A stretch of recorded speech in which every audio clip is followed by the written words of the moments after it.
সিলেট স্ট্রাইকার্সের অনুশীলন শুরু হয়েছে বেলা ২টায়। স্থানীয় ক্রিকেটারদের প্রায় সবাইকেই দেখা গেল সেখানে। এর মধ্যেই ঢাকায় এসে পৌঁছেছেন দলটির ৩ বিদেশি খেলোয়াড় বেন কাটিং, বেন হাওয়েল ও হ্যারি টেক্টর, কিন্তু দেখা যাচ্ছিল না মাশরাফি বিন মুর্তজাকে।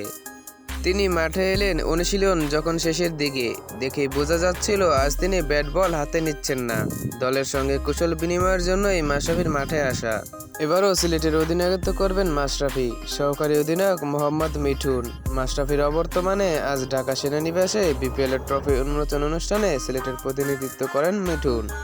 চোটের সংখ্যা আছে তামিম ইকবালকে নিয়ে, তবু ফরচুন বরিশাল তামিমকেই অধিনায়ক ঘোষণা করেছেন।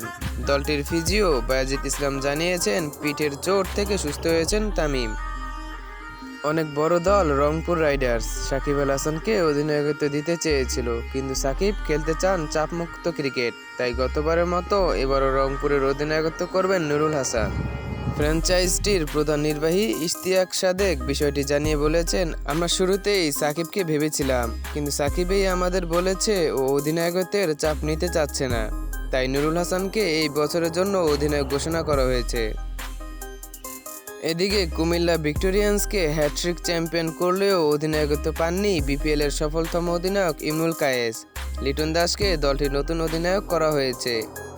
জানা গেছে সমন্বয়ের কারণে বেশ কিছু ম্যাচে ইমরুলকে একাদশের বাইরে থাকতে হতে পারে, তাই নেতৃত্বের দায়িত্বটা দেওয়া হয়েছে লিটনকে। চট্টগ্রাম চ্যালেঞ্জার্স অবশ্য অধিনায়ক বদলায়নি, গতবারের মতো এবারও সেই দায়িত্ব শুভগত হোমের।